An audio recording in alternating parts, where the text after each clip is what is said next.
नमस्कार दोस्तों, कैसे हैं आप सभी लोग। जरा इस बोर्ड को देख के आप ये सोच रहे होंगे कि भाई क्या लिख के ले आया, कौन सी बुक पकड़ ली। तो दोस्तों, ये सिर्फ लिखा हुआ ही नहीं है, ये पूरे ब्रिटिश सरकार का, अंग्रेजों का काला चिट्ठा है जो उन्होंने हमारे साथ किया, जो उन्होंने हमारे या मेरे देश के साथ किया। कैसे किया अभी पढ़ते हैं। देखिए, मैं आपको डीप में नहीं बताऊंगा, क्योंकि अगर डीप में बताऊंगा तो ये वीडियो नहीं डॉक्यूमेंट्री या फिल्म हो जाएगी। मैं आपको ऊपर ऊपर से बताऊंगा और मेरा आपसे आग्रह रहेगा कि आप इसको याद करने के पर्सपेक्टिव से ना देखें, आप इसको समझने के पर्सपेक्टिव से देखें कि ये ब्रिटिश वाले हमारे साथ करना क्या चाहते थे। ठीक जी, तो शुरू करते हैं। हम सभी को पता है वास्को डी गामा पुर्तगाल से केरला में आया था और केरला के राजा वहां पे आया था ढूंढता हुआ। वो भी स्टोरी है, कैसे ढूंढा मैं बताऊंगा आपको। अब केरला में जब ये आया अपनी मोटर बोट लेके, तो मोटर बोट राजा को पसंद आ गई, ये कहानी सुनाई जाती है। और उन्होंने राइड ली उसकी अपनी रानी के साथ और वो खुश हुए और उन्होंने वास्को डी गामा को मसाला भेंट कर दिया बहुत सारे। और वही मसाला जिसकी पूरी दुनिया में मांग थी वो लेके चला गया यूरोप में, और यूरोप में दुगने चुगने दाम पर बेच दिया। फिर वहीं से पुर्तगाल के आना शुरू हो गया। लेकिन पुर्तगाल तो अंग्रेज वालों से पहले आए थे, तो अंग्रेज वालों को पुर्तगाल के समय एंट्री नहीं मिली भारत में। तो ये एंटर हुए सिंगापुर, ये जो नागालैंड, ये जो नॉर्थ ईस्ट वाले एरियाज हैं, इधर से ये एंटर हुए। इन्होंने क्या सोचा कि यार हमें ट्रेड करना है। कंपनी तो थी, एक कंपनी जैसे टाटा है, जैसे नोकिया है, अब यही कंपनी दूसरे देश में जाकर कंपनी लगाए और उस कंपनी को सरकार जैसा बना दे, सरकार जैसा चला दे। ऐसे इन्होंने करा, इन्होंने कंपनी लगाई। कंपनी की परमिशन नहीं मिली थी, फिर धीरे धीरे चलाते रहे अपना बिजनेस। हाँ, तो राजा थे शाह आलम। ये शाह आलम जी ने क्या करा, 1600 में ये अंग्रेज आए थे भारत में एक ट्रेडर बनकर। इन शाह आलम से इन्होंने युद्ध करा, इन्होंने लड़ाई करी। और लड़ाई का मतलब इन्होंने इनसे राइट मांगे, वैसी वाली लड़ाई नहीं, वैसे तो बैटल ऑफ प्लासी में ही हुई थी। इन्होंने राइट मांगे और इन्होंने शाह आलम से एक ट्रीटी करी, ट्रीटी ऑफ इलाहाबाद 1765 में। उसमें क्या कहा गया, बंगाल, बिहार और उड़ीसा, ये 3 प्रोविंशियल स्टेट्स नहीं थे पहले, इन पर ये रेंट कलेक्ट करेंगे, रिवेन्यू कलेक्ट करेंगे। ये पावर ब्रिटिश वालों को पहली बार मिल गई। ठीक जी, अब यहां से शुरू होती है ब्रिटेन वालों की कहानी। अभी ये जो मैंने यहाँ ये लेफ्ट साइड आपके लिख रखे हैं, इसमें सिर्फ मैंने ये लिखा है कि ब्रिटिश जब कंपनी यहाँ पे आई तो वो ब्रिटेन से थे या इंग्लैंड से कह लीजिए। तो इंग्लैंड वालों ने इनके लिए रूल बनाए कि ये यहां पर कैसे ट्रेड करेंगे, इनके लिए ये रूल बने थे और ये भारत में इंप्लीमेंट होते थे। लेकिन जब ऑफिशियली क्राउन रूल आ गया 1858 में, ऑफिशियली भारत को ब्रिटेन का राजा रानी चलाने लग गए, तब इन्होंने लॉ बनाए भारत के लिए। इंडियन एक्ट दिख रहा होगा आपको, इंडियन काउंसिल एक्ट दिख रहा होगा। तो 2 तरीके में मैंने इसे बांटा है। तो चलिए शुरू करते हैं बिगर देरी के। रेगुलेटिंग एक्ट ये पहले लाए, मैंने बताया 1765 में इन्होंने ट्रीटी ऑफ इलाहाबाद कर ली शाह आलम के साथ। धीरे धीरे इन्होंने अपने ट्रेड को बढ़ाया और जब इनके राजाओं को वहां पे खबर पहुंचने लगी, क्योंकि ये ट्रेड ही तो करने आए थे, इनके राजाओं को खबर पहुंचने लगी कि यार हमारी कंपनी इतना बढ़िया कर रही है, तो वहां से और भी कंपनियां आए। ऐसा इन्होंने आग्रह किया ब्रिटेन से, इंग्लैंड से। तो एक ट्रीटी करी, रेगुलेटिंग एक्ट, ट्रीटी नहीं रेगुलेटिंग एक्ट। एक्ट का मतलब एक रूल्स, एक रेगुलेटेड, जो कि इन पर फॉलो होंगे। 1773 में इसमें कॉन्सेप्ट लाया गया गवर्नर जनरल का। कैसे, खुद ही सोचिए, जब एक कंपनी है उसको एडमिनिस्ट्रेशन बनाने के लिए, पॉलिटिकल वे में ले जाने के लिए गवर्नर जनरल का पद लाया गया, जो इनमें इंप्लीमेंट हुआ। पहले कौन थे, लॉर्ड वॉरेन हेस्टिंग्स पहले गवर्नर जनरल थे।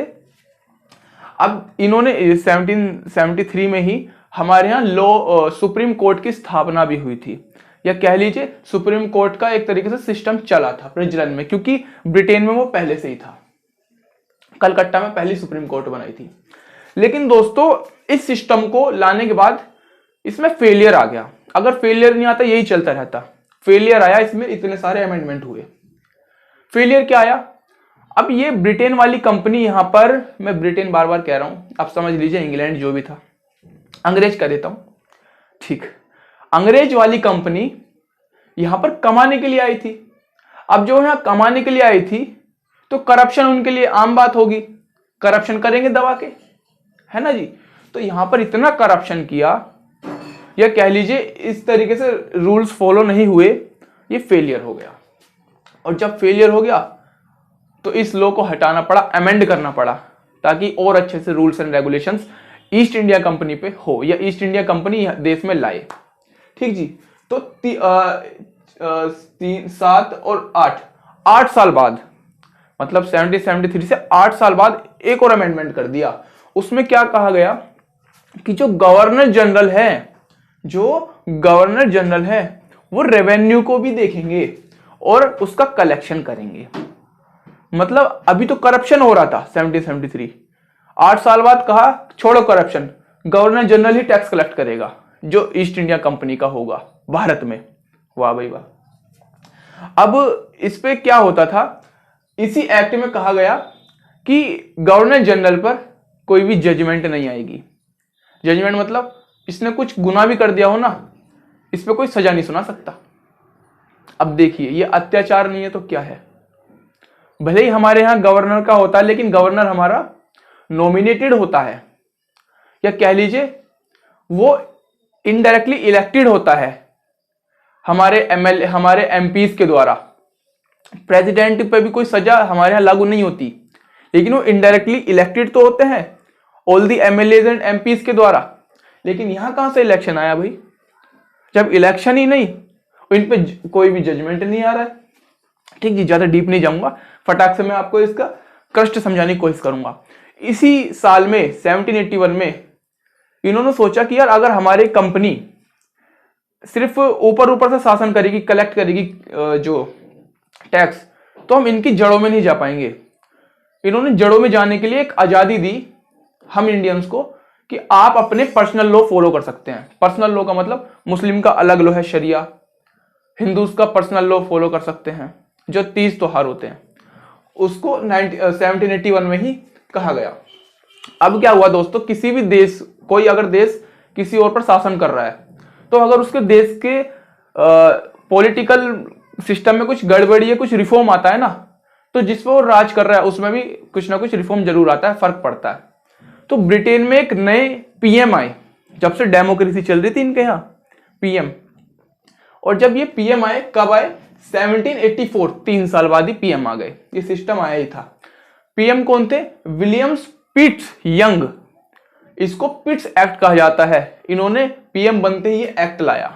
क्या कहा गया इस एक्ट में? इन्होंने कहा ठीक है भाई, चलो इतना काम हो गया, जजमेंट कोई गवर्नर जनरल आ गए, अब एक काम करते हैं, हम गवर्नमेंट के काम को बांट देते हैं। इन्होंने कहा डबल गवर्नमेंट सिस्टम चला दो। अब डबल सिस्टम में क्या होगा, एक तो होगा पॉलिटिकल, एक होगा व्यापार जिसे हम कहते हैं पॉलिटिकल, और एक ट्रेड जिसे हम कहते हैं इकोनॉमिक, जिसे हम कह सकते हैं। पॉलिटिकल वाला सिस्टम गवर्नमेंट का पॉलिटिक्स को देखेगा, और दूसरा रेंट एंड ये सब कलेक्ट करेगा, रेवेन्यू। ये इन्होंने कहा। और इसी में 1784 में इन्होंने ये इस एक्ट में लिखा हुआ था कि जितनी भी ब्रिटिश टेरिटरी, या कह लीजिए जो ईस्ट इंडिया कंपनी की टेरिटरी, ये जगह है जहां पर वो काम या उसने अपनी कंपनी या उसने कारोबार लगा रखा है, वो सब अंग्रेजों की ही जगह है, ब्रिटिश इंडिया टेरिटरी। ये कह दिया इन्होंने। देख लो भाई ये क्या है, क्या करना चाह रहे हैं ये। 2 साल बाद एक और ला दिया। इसको तो आप जानते ही होंगे, लॉर्ड कॉर्नवालिस को। इन्होंने तो क्या क्या लाया था, इन्होंने वो भी लाया था शायद, अगर मैं गलत नहीं हूं, कि जिसका सौतेला बच्चा है, जिसका कोई बच्चा नहीं है, उसकी प्रॉपर्टी नहीं हो सकती, वो प्रॉपर्टी स्टेट को चली जाएगी। जब भी झांसी की रानी हमारी लड़ी थी अंग्रेजों से, या कह लीजिए ट्रीटी ऑफ एक्सेशन, ऐसे ही कुछ लाए थे, जिसमें कहा गया कि अगर आप हार रहे हो किसी भी राज्य को, तो आप समझौता कर लो हराने वाले से, और उसका गुलाम बन के रह जाओ या उसकी बात मानो, पूरा फोकस उस पर रखो।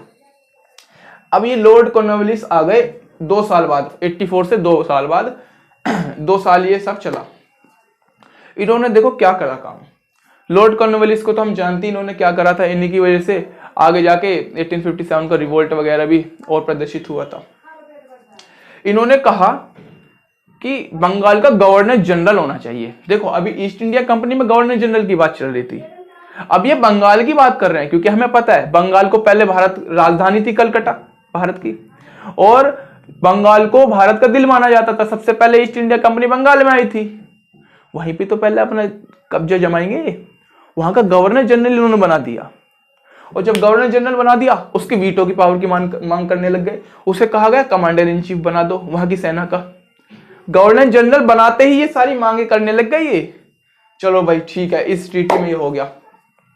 अब 86 के बाद 4 और 3 7 साल बाद, 7 साल बाद एक काम जहां चला, 7 साल बाद ला दिया चार्टर एक्ट 1893 में। मैंने बताया याद करने के पर्पज से नहीं, समझने के पर्पज से सुनो मुझे। अब कॉर्नवालिस तो भाई बड़ा वैसा आदमी था, पहुंचा हुआ, उसने इस एक्ट में लाकर ओवर पावर कर दिया। गवर्नर जनरल को ज्यादा मिसयूज करा इस पोस्ट को, कभी कुछ कहीं करप्शन हो रहा है, कभी ज्यादा पावर का यूज हो रहा है, कहीं अत्याचार। एक तरीके से ओवर पावर का मतलब क्या है, हिटलर क्या था, ओवर पावर ही तो कर रहा था, है ना, ओवर पावर करने लग गया। और हमारी देश में ट्रेड मोनोपोली आ गई। ट्रेड मोनोपोली यानी लूट रहे हैं, दबा के लूट रहे थे। ट्रेड किसका, हमारे तो थे नहीं व्यापारी, ट्रेड मोनोपोली। तो दोस्तों अभी इसमें आपको समझ ही आया होगा कि कैसे इन्होंने अभी ट्रेड पे ध्यान दिया और धीरे धीरे बंगाल में अपना गवर्नर जनरल बनाया और पॉलिटिक्स को कब्जाने की कोशिश करी, ठीक। और गवर्नर जनरल के कुछ राइट्स भी इन्होंने लिए, उसमें कोई जजमेंट नहीं आ सकता। सुप्रीम कोर्ट हालांकि इन्होंने हमारे देश को दिया, भाई जो अच्छी चीजें वो हम लेंगे, ठीक। अब जरा मेरे साथ इधर आ जाइए।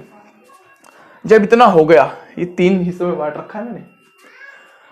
चार्टर एक्ट कहां पे पढ़ लिया था, 1793। जरा 18वीं सदी में आ जाइए। 1813 में क्या करा गया, ब्रिटिश क्राउन जो है उसकी डोमिनेंस ज्यादा हुई। ब्रिटिश क्राउन ने कहा यार सही तो चल रहा है, 100 साल हो गए, 1773 100 साल नहीं हुए, मतलब इतने साल हो गए हैं, 1813 आ गया, कुछ करना चाहिए। ब्रिटिश क्राउन ने यहां पर एंट्री करी, ब्रिटिश क्राउन ने यहां पर लॉ बनाने शुरू करे। और यही वो समय था जब इन्होंने कहा कि हमने पॉलिटिकल को कब्जा करते जा रहे हैं, हम इनकी ट्रेड को कब्जा करते जा रहे हैं, लेट्स कैप्चर देयर कल्चर, इनके कल्चर को कब्जा कर लीजिए। और आपको मैं बताऊं दोस्तों, ये अंग्रेज बड़े तेज होते हैं, ये 100-200 साल के आगे ही सोचते हैं। भाई क्या करते हैं, इन्होंने अपना कल्चर अपनाना शुरू करा, कहा कि इनके खून में कल्चर डाल दो हमारा, फिर आगे जाके क्रिश्चियंस बन जाएंगे। क्रिश्चियंस जिसे कहते हैं वेस्टर्न कल्चर, क्रिश्चियंस कंट्री, है ना जी। भाई हम आज क्यों केक काटते हैं, केक में हमें काटना सिखाया गया है, जो ये हमें काटते थे पॉलिसी, हम लड्डू खाएंगे, लड्डू में जुड़ता है बूंदी बूंदी, तो ये हमारा कल्चर है, ठीक है जी। चलो बैक टू द टॉपिक। 1813 में ब्रिटिश क्राउन की पावर आने लग गई भारत में। कुछ साल बाद, ज्यादा साल हो गए हैं, 33 थोड़ा ज्यादा साल बाद अब ट्रीटी आई है, एक्ट आया है। 1833 में आया एक्ट, उसमें कहा गया, बहुत इंपॉर्टेंट बात कही गई, इसमें बंगाल से जंप कर कर भारत पे आई पावर। कैसे, जो गवर्नर जनरल बंगाल का था, इस एक्ट में कहा गया वो गवर्नर जनरल भारत का होगा, इंडिया का होगा। ले आ गई इंडिया पे बात, तो समझ आ रहा है बंगाल तक कहां पर इनकी नजर थी। उसी गवर्नर जनरल को जो है वहां इंडिया का गवर्नर जनरल बना दिया गया। इसी साल में क्रिमिनल जस्टिस सिस्टम भी आ गया था, क्योंकि जब भारत की ये बात करते हैं तो एक तरीके से क्रिमिनल जो सिस्टम होता है वो भी जरूरी होना चाहिए, क्योंकि सुप्रीम कोर्ट तो उन्होंने एस्टेब्लिश कर ही दिया था। और जो आप अभी आईपीसी पढ़ते हैं, इंडियन पेनल कोड, सीआरपीसी पढ़ते हैं, क्रिमिनल पेनल कोड, ये है ना, तो ये 1860 में आए थे, अभी सिर्फ क्रिमिनल जस्टिस सिस्टम आया था। और इसी साल 1833, मैंने कहा ना क्रिश्चियन कल्चर ज्यादा फोकस होने लग गया, और कल्चर का डायरेक्ट रिलेशन है एजुकेशन से।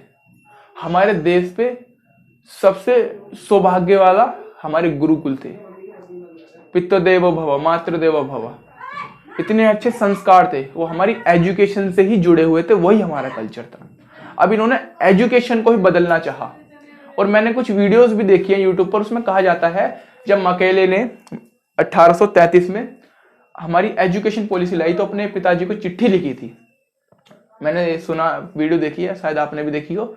उसमें कहा गया कि पिताजी, मैं इन भारतीयों को भारतीय नहीं रहने दूंगा, ऊपर से भारतीय रहेंगे, अंदर से अंग्रेज बन जाएंगे।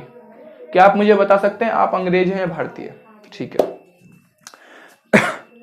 चलो जी, यहां तक समझ में आ गया। मकेले 1833 में इन्होंने एजुकेशन और कल्चर पे फोकस करना शुरू कर दिया। यहां पर तो पॉलिटिकल और इकोनॉमिक पर देख रहे थे। ब्रिटिश क्राउन यहां आ गया। अब कुछ साल बाद 1853, हम 1857 की क्रांति के पास जा रहे हैं। 1853, अब यहां पर होगा थोड़ी गड़बड़। जब भी क्रांति होगी, मिनी पार्लियामेंट ला दी, क्योंकि पार्लियामेंट डेमोक्रेसी तो ब्रिटेन में, इंग्लैंड में पहले, अंग्रेजों में पहले से ही थी। मिनी पार्लियामेंट ला दी और उसी साल 1853 में जब पार्लियामेंट आ गई तो उसके लिए एक सिस्टम चाहिए ना वर्क करने के लिए। पार्लियामेंट लाने से तो इंप्लीमेंट होगी नहीं वो, उसी के लिए सिविल सर्विस निकाली गई ताकि वो सिस्टम अच्छे से चल सके। तो अगर पूछा जाए सिविल सर्विस कब आई थी, 1853, द चार्टर एक्ट ऑफ कह सकते हैं। ठीक जी। और अगर आपको मैं बताऊं, आपको थोड़ा ऐसा लगेगा, 1853 में हमारे लोकल रिप्रेजेंटेटिव्स को, लोकल जो नेता थे, उनको मिनी पार्लियामेंट में जगह दी गई कि आप अपनी बात रखें। अब आप ये सोचेंगे कि यार ये तो अच्छा काम कर रहे हैं, इन्होंने तो हमारी लोक की आवाज को सुना है, लोकल रिप्रेजेंटेटिव्स को हक दे रहे हैं पार्लियामेंट माने का। ठीक है, आपकी नजर से अच्छी बात है। अब उनकी नजर बताऊं क्या होगी? उनकी नजर होगी, देखो हम ब्रिटेन वाले आए हैं इनके घर में, हम राज करेंगे, ज्यादा दिन तक चलेगा नहीं, क्योंकि ये अलग है, हमारा कल्चर अलग है। कोई अंग्रेज और इंडियन कब तक दोस्त रह सकते हैं अगर मातृभूमि की बात आए तो? इन्होंने कहा हम इनके लोगों को अपने में ट्रांसफर करते हैं, इनके लोगों को अपने साइड लेते हैं। इन्होंने लोकल रिप्रेजेंटेटिव्स, चाटुकार जिन्हें हम कह सकते हैं, या कह लीजिए अपने, कहते हैं ना घर का वेदी लंका ढाए, वो भेदी लेने शुरू कर दिए और हमारे ही लोगों को अपनी तरफ लेकर अपने सिस्टम में फॉलो अप करा ताकि ज्यादा आवाज ना उठ पाए। ये इनका पर्सपेक्टिव रहा होगा, मैं ऐसा मानता हूं। अब चले जी, 1853 हो गया। अब कुछ साल बाद आ गई क्रांति। मंगल पांडे ने कहा कि धर्म भ्रष्ट हो जाएगा, मेरा गाय का मांस है बुलेट में, हम उसे ऐसे नहीं फाड़ेंगे, नहीं खोलेंगे अपने मुंह से। क्रांति आ गई और चली गई मेरठ से, मुटिनी जिसे कहते हैं, और बहादुर शाह जफर ये लीडर बने। ऐसे ऐसे क्रांति चली, इसके बारे में बात करेंगे। अब एक साल बाद जब क्रांति चली तो अंग्रेजों की आंख खुल गई। कहा यार ये कैसे हुआ इतने सारे एक्ट लाने के बाद, कि कहीं ना कहीं गड़बड़ है। अब एक काम करो, जो हमने यहाँ पर लो लाए थे ना, उन्हें और भी सख्त कर दो। उस सख्ताई को यहां से बरतना इन्होंने शुरू करा 1858 से। क्या क्या कर दिया इन्होंने? इन्होंने कहा डबल सिस्टम गलत है भाई, डबल सिस्टम को हटाओ। एक तरफ हम पॉलिटिकल देख रहे हैं, एक तरफ हम ट्रेड देख रहे हैं, हटाओ इसे। हम ट्रेड देख रहे हैं, पॉलिटिकल देख रहे हैं, इतने में तो ये हमें देख रहे हैं, हटाओ इसे। इन्होंने हटाया। इन्होंने कहा पूरी तरीके से ब्रिटिश क्राउन का लॉ ला दो, ब्रिटिश क्राउन ही लॉ बनाएगा। अभी तक क्या कर रहे थे? अभी तक यहीं के लोकल रिप्रेजेंटेटिव्स को पकड़ रहे थे, या जो ईस्ट इंडिया कंपनी थी वो ही लॉ बना रही थी। नहीं, अब ऐसा नहीं होगा, अब ब्रिटिश क्राउन डायरेक्ट आएगा, लॉ बनाएगा। ले भाई, आगे ब्रिटिश क्राउन। और ब्रिटिश क्राउन का एक रिप्रेजेंटेटिव जिसे कहते हैं वायसरॉय, वो भारत में भेज दिया गया, क्योंकि ब्रिटिश क्राउन ज्यादा हवा में होता है ना, वो तो हर जगह तो जा नहीं सकता वो। उसका रिप्रेजेंटेटिव वायसरॉय को भेजा गया। आपने सुना होगा कि, या जानते होंगे आप, कि आज भी वायसरॉय की पोस्ट हमारे भारत के कॉन्स्टिट्यूशन में है, जबकि हम आजाद हो चुके हैं। क्यों? एक्चुअली उसकी पोस्ट की कुछ वजह नहीं है, उसको भी पढ़ेंगे। लेकिन वायसरॉय एक तरीके से एक लीगल वकील काम करता है गवर्नमेंट का। अगर कुछ केस वगैरह लड़ना जा रही है गवर्नमेंट, तो वो एज अ वकील वो उनके लिए काम करेगा वायसरॉय। ठीक है जी। 1858 में कानून सख्त कर दिया, डबल सिस्टम को हटा दिया, ब्रिटिश क्राउन को डायरेक्ट कहा बनाओ, अब तुम ही हो। अब कुछ साल बाद, 3 साल बाद इंडियन एक्ट ला दिया गया। अब मैं बताऊं, अब ये गवर्नमेंट ऑफ इंडिया एक्ट आया था 1858 में। अब गवर्नमेंट ऑफ इंडिया एक्ट क्यों कहा गया? क्योंकि हाँ सब तो एक्ट थे, अमेंडमेंट, रेगुलेटिंग चार्टर। इंडिया क्यों कहा गया? क्योंकि अब पूरी तरीके से ब्रिटेन इंडिया में एस्टेब्लिश्ड हो गए थे, तभी अब इंडिया एक्ट आएगा, गवर्नमेंट ऑफ इंडिया एक्ट आएगा। ठीक है, गवर्नमेंट ऑफ एक और आता है इंडियन एक्ट 1861 में। अब ये क्या करते हैं दोस्तों, इन्होंने कहा भाई अब 200 साल तक छोड़ना नहीं है इन्होंने पावर को डिसेंट्रलाइजेशन कर दिया, क्योंकि अगर ये ऊपर ऊपर से ही रूल करेंगे तो नीचे से क्या पता आंदोलन बन के इन्हें उखाड़ के फेंक दे। ये जड़ तक पहुंचना चाहा। डिसेंट्रलाइजेशन का मतलब है इन्होंने अपनी गवर्नमेंट्स की पावर्स को बांट दिया, डिसेंट्रलाइज, सबको पावर दे दी।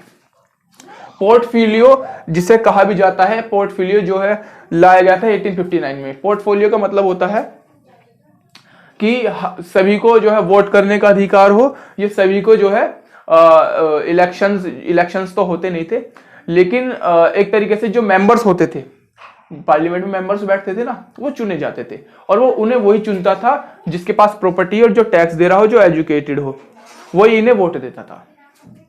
ठीक जी, इंडियन एक्ट, इसमें कुछ ज्यादा कहने की बात नहीं है, बस डिसेंट्रलाइजेशन कर दिया पावर का। 61 के बाद चलते हैं 92 में, 1900 के हम करीब आ रहे हैं। अब इन्होंने एक और इंडियन एक्ट लाया। अब इन्होंने क्या कह दिया उसमें कह दिया कि जो ऑफिशियल्स मेंबर्स हैं वो तो इलेक्टेड, मैंने बताया कैसे होंगे, वैसे आएंगे पार्लियामेंट में। पार्लियामेंट की बात चल रही है दोस्तों यहाँ पे, लेकिन एक नॉन ऑफिशियल मेंबर्स भी होते हैं। अभी आपने सुना होगा 6 मेंबर्स हमारे प्रेसिडेंट सिलेक्ट करते हैं, नॉमिनेटेड जिसे कहते हैं। वो कहां से आएंगे? वो आएंगे हमारे प्रोविंसेस से। ये प्रोविंसेस उन्हें वाइसरॉय को रिकमेंडेशन भेजेगी कि इन्हें बनाओ नॉन ऑफिशियल मेंबर्स। इसकी बात करी गई और बजट का कॉन्सेप्ट जो है इसमें आया गया कि इस साल का बजट ये रहेगा। बजट का कॉन्सेप्ट हमने 1892 में ब्रिटिश वालों ने लाया हमारे लिए। अब आती है मेन बात, जब इंडिया से खेलने लग गए। कैसे? देखो एजुकेशन, इसमें मैं बता दूं, एजुकेशन और कल्चर पे फोकस करने की बात करी। एक बार इन्हें 1857 में झटका भी लगा, उसके बाद इन्होंने फुल तरीके से ब्रिटेन वालों को यहां बिठा दिया, क्या अब नहीं जाने देंगे, डिसेंट्रलाइजेशन कर दिया पावर का। अब उसी में कहा गया कि यार एजुकेशन और कल्चर पे तो फोकस कर लिया, अब इनको डिवाइड करो। पढ़ा होगा ना आपने डिवाइड एंड रूल, वो 1909 में आना शुरू हुआ। कैसे? हमारी यूनिटी थी, भारत के भारतीय ही होते थे, मुस्लिम हिंदू ये सब नहीं होते थे, भारतीय यानी भारतीय। लेकिन उन्होंने कहा कि हम इनको सेपरेट इलेक्टोरेट दे देते हैं। इलेक्टोरेट, सेपरेट इलेक्टोरेट का मतलब होता है मुस्लिम अलग वोट करेगा अपने रिप्रेजेंटेटिव को, हिंदू अलग करेगा। क्या आप मुझे बताइए, आपके घर में अगर सबका खाना पीना अलग हो जाएगा तो उनके बीच में कहीं ना कहीं एक दीवार आएगी कि नहीं आएगी? और जब दीवार आएगी तो क्या यूनिटी दिखेगी? और क्या एक दिन वो सब अलग नहीं हो सकते? बिल्कुल हो सकते हैं। यही काम इन्होंने खेलना शुरू कर दिया। ठीक जी, आगे जाकर इस सिस्टम को अंबेडकर जी के द्वारा नकारा भी गया। ठीक जी, अब जरा इसको पढ़ लेते हैं कि इन्होंने डिवाइड एंड रूल करा कैसे। इन्होंने कम्युनल रिप्रेजेंटेटिव करने लग गए, मतलब जैसे कि इस जाति को इतने सीट्स दे दी, या इस जाति से सिर्फ इस एरिया से सिर्फ इसी जाति का आएगा, ऐसे कम्युनल रिप्रेजेंटेशन करने लग गए। 1909 की बात हो गई। 1909 में कुछ ये कम्युनल वाला इसलिए भी लाया गया क्योंकि हमारे देश में मुस्लिम लीग भी जब बनी थी 1905 में, शायद 1906 में बनी थी, देख लीजिएगा। अब गवर्नमेंट ऑफ इंडिया एक्ट आया 1919 में। 1909 हो गया मामला, इन्होंने कहा कि अब इन्हें बांटना शुरू कर दो। 1919 में इन्होंने एक गवर्नमेंट का अलग सिस्टम ला दिया जिससे कहते हैं सेंट्रलाइज या यूनिटरी गवर्नमेंट। सेंट्रलाइज या यूनिटरी गवर्नमेंट में दोस्तों इन्होंने ऐसा खेला कि हम पार्लियामेंट को ही एक तरीके से सिस्टमलाइज कर देते हैं, सेंट्रलाइज कर लेते हैं, यूनिटरी कर देते हैं। जैसे लोकसभा क्या होगी? Lower house, Rajya Sabha upper house. Rajya Sabha के मेंबर्स के अलग वो टर्म, लोकसभा के मेंबर्स का। तो आप कह सकते हैं लोकसभा और राज्यसभा का जो सिस्टम था, इंडियन एक्ट 1919 में आया था भारत देश में, वो आज भी चल रहा है। थोड़ा मॉडिफिकेशन ये सब अमेंडमेंट चलता रहता है। 1919 में ये बात हुई। अब बात आती है 1935 की, क्योंकि 1919 में लोकसभा राज्यसभा इसलिए भी ज्यादा अच्छा करा गया था, क्योंकि उस समय जलियांवाला बाग भी हुआ था, है ना, बहुत सारे आंदोलन चल भी रहे थे। अब 1935 में भी आंदोलन चल रहे थे, तो इन्होंने कहा कि यार एक काम करते हैं, लोकसभा, देखो यहां से पार्लियामेंट की बात शुरू हुई है, क्योंकि पार्लियामेंट में ही हमारा देश बसता है, पार्लियामेंट में ही हमारे चुने हुए जाते हैं। इन्होंने कहा चलो हमने बांट तो दिया लोकसभा राज्यसभा, अब इनके काम भी बांट दो। काम कैसे बांटेंगे? इन दोनों के काम नहीं बांटेंगे, स्टेट और सेंटर के काम बांट देंगे, जिससे हम कहते हैं list of work, list of subjects, concurrent list, state list, federal list. ये सब फेडरल लिस्ट वो होती है जो सिर्फ गवर्नमेंट ऑफ इंडिया या सेंटर पावर ही करेगी। जैसे विदेश नीति, विदेश नीति कौन संभालेगा, योगी जी या मोदी जी? आपके सामने ऑप्शन है, बताइए। सेंट्रल संभालेगी। तो लेकिन एजुकेशन है भाई, यूपी दिल्ली का अलग एजुकेशन सिस्टम है, मतलब अलग नहीं है, मतलब वो कंट्रोल कर रहे हैं, गवर्नमेंट ऑफ इंडिया अलग कर रहा है ना जी। तो ये बांट दिया गया ऐसा सब्जेक्ट काम करने के लिए। 59 आ गए सेंटर, 59 सब्जेक्ट्स पर सेंटर काम करेगा, लॉ बनाएगा, और 54 पर स्टेट बनाएगी, बाकी के 35 36 बनाएंगे कॉन्करेंट, दोनों मिलके बना सकते हैं, जैसे कि एजुकेशन। ज्यादा डीप नहीं जाते हैं, चलो आगे बढ़ लेते हैं। अब इंडियन इंडिपेंडेंट एक्ट, जी आप सही सोच रहे हैं, हम एक एक्ट आया गया, लाया गया, तभी हम आजाद हुए। हम इन एक्ट को इसलिए ही पढ़ रहे हैं क्योंकि इन्हीं एक्ट के लास्ट वाला जो लाया गया उससे हम आजाद हुए हैं। उनकी संसद में लाया गया एक्ट वहां से पास हुआ, तब हम यहां पे आजाद हुए। मेरे विचार में मांग उठनी चाहिए कि इस एक्ट वाला सिस्टम को खत्म करें, हम आजाद हैं, वहां से एक्ट की जरूरत नहीं है हमें। जैसे अटल बिहारी वाजपेयी जी ने कहा था, जब परमाणु बम बना लिया था, अमेरिका कह रहा था हम कभी आपको सर्टिफिकेट नहीं देंगे कि आप न्यूक्लियर वाले देश हो, आप न्यूक्लियर है आपके पास। तो अटल बिहारी वाजपेयी ने कहा था हमें किसी सर्टिफिकेट की जरूरत नहीं है, जो हमारे पास है वो है, और अगर सर्टिफिकेट चाहिए तो आ जाना मैदान में, दिखा देंगे है कि नहीं। ये कहा था, ऐसा डिसीजन लेने की जरूरत है। 1947 में वहां के प्रधानमंत्री क्लेमेंट एटली ने डिक्लेयर कर दिया, मैंने कहा वहां की पार्लियामेंट में डिक्लेयर कर दिया कि हमारा शासन एंड होता है भारत में, भारत यानी इंडिया में, और ये अब आजाद है। अब ऐसा तो नहीं 1947 को मतलब आधी रात को करा था, उससे एक दिन पहले पाकिस्तान को बांट दिया, अलग कर दिया था। ऐसा तो नहीं आधी रात को करा, आधी रात को सब बैग पैक करके भाग गए अंग्रेज, नहीं। उन्होंने कहा आप आजाद तो हो गए, लेकिन इतनी बड़ी कंट्री को आप चलाएंगे कैसे? आपके पास बड़े बड़े चैलेंजेस है, लिटरेसी रेट आपका बहुत नीचे है, आपके पास पॉवर्टी है, इतनी ज्यादा डाइवर्सिटी है, कैसे चलाएंगे? तो उसके लिए एक कॉन्स्टिट्यूशन बनाने की बात हुई जिससे हमारा देश चलेगा। कॉन्स्टिट्यूएंट असेंबली बनाई गई, ठीक जी, और कॉन्स्टिट्यूएंट असेंबली में गवर्नमेंट कॉन्स्टिट्यूशन को ड्राफ्ट किया गया। 26 नवंबर 1949 में वो अडॉप्ट किया गया, इनेक्ट किया गया। तो 30 जून 1948 में, एक साल बाद, अंग्रेज हमारे देश से गए, लेकिन माउंटबेटन रहे थे, माउंटबेटन ने काफी वो करा, ठीक जी। अभी आई होप आप ये ग्रेस्प कर पाए होंगे। अभी मुझे कुछ सेकंड दीजिए, मैं आपको थोड़ा ओवरफ्लो में से बता देता हूं।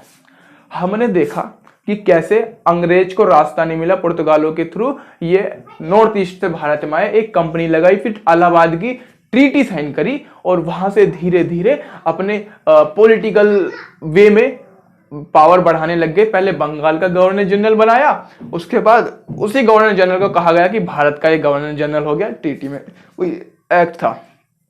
वहां के एक प्रधानमंत्री बने थे, उन्होंने भी एक एक्ट लाया था, बनते ही कहा गया गवर्नमेंट डबल काम करेगी, एक पॉलिटिकल। कौन सी गवर्नमेंट? भारत की गवर्नमेंट नहीं, ईस्ट इंडिया कंपनी जो गवर्नमेंट है उसकी, एक पॉलिटिकल देखेगी, एक ट्रेड देखेगी, ठीक जी। ये सारी बात हुई। वीटो पावर कोई भी गवर्नर जनरल पर, कोई भी सुप्रीम कोर्ट का कानून लागू नहीं होगा, कोई क्राइम कर दिया कोई जजमेंट नहीं आएगी उस पर। इतना यहाँ पर ट्रेड और पॉलिटिकल संभाल लिया इन्होंने। यहाँ पर आया, इन्होंने बात करा कि यार हमें इस देश पे अगर ढंग से राज चलाना है तो इन्हें हमारी तरह डालना पड़ेगा, हम इन्हें क्रिश्चियंस बना सकते हैं। वो क्रिश्चियंस कैसे बनाएंगे? हम इन्हें अपना कल्चर अडॉप्ट कराते हैं, या कह लीजिए कन्वर्ट कराते हैं। और कन्वर्ट की सबसे बढ़िया जगह थी एजुकेशन में अपना कल्चर डाल देना, और एजुकेशन लॉर्ड मैकेले की 1833 में आई। उसमें हमें पता है क्या क्या कहा गया। उसके बाद डबल एक बार क्या हुआ, जब ये एजुकेशन पर भी कब्जा और कल्चर पर कब्जा करने लग गए तो इन्हें एक बार मुफ्त की खानी पड़ी 1857 में, जो कि मेरठ में म्यूटिनी हुई थी। उसके बाद 1 साल बाद ही एक एक्ट लाया, इन्होंने कहा अभी इनके लिए रूल और सख्त कर दो वरना ये हमसे आजादी छीन लेंगे, और रूल को और सख्त कर दिया गया। डायरेक्ट ब्रिटेन क्राउन का शासन एस्टेब्लिश कर दिया गया। डबल गवर्नमेंट को हटा दिया अपने सिस्टम को, कहा ब्रिटिश गवर्नमेंट ही चलाएगी अब पूरा। डिसेंट्रलाइजेशन कर दिया ताकि अच्छे से हम भारत की जड़ों में जा सकें। अब यहीं से इंडियन एक्ट लाने शुरू हो गए। इंडियन एक्ट लाने में शुरू हो गए, उन्होंने बस सिस्टम बताया कैसे पार्लियामेंट चलेगी, कैसे ऑफिशियल मेंबर्स कैसे चुनेंगे और नॉन ऑफिशियल मेंबर कैसे प्रोविंसेस से आएंगे। और जब इतना हुआ तो इन्होंने कहा कि अब इनको हम गवर्नमेंट में तो आ गए इनकी, लेकिन हम शासन तभी करेंगे जब ये डिवाइड एंड रूल होंगे। डिवाइड एंड रूल करने के लिए उन्होंने सेपरेट इलेक्टोरल सिस्टम ला दिया। मुस्लिम को मुस्लिम वोट करेगा, क्रिश्चियंस को क्रिश्चियन, मतलब कम्युनल राइट कराने, कम्युनल दंगे कराने का एक तरीके से जड़ रख दी। और जब जड़ रख दी, जब ही वहां पे जो मुस्लिम लीग थी वो एस्टेब्लिश हुई। तो गवर्नमेंट ऑफ इंडिया एक्ट में इतने सारी चीजें लाई गई, इंडिया लोकसभा बनाई गई, राज्यसभा बनाई गई, सुप्रीम कोर्ट एस्टेब्लिश करा, बहुत सारी चीजें, कंकरेंट लिस्ट लाई गई, ये सब। और लास्ट में 1947 में भारत माता को आजादी मिली। जब कह लीजिए भारत के पुत्रों ने अपनी वीरता दिखाकर भारत माता को बेड़ियों से आजाद कराया। ठीक जी, 1947 गवर्नमेंट ऑफ इंडिया एक्ट से, इंडिया इंडिपेंडेंट एक्ट से। ठीक जी, आई होप आपको समझ आया होगा। मिलते हैं अगली वीडियो में, जब तक के लिए जय हिंद।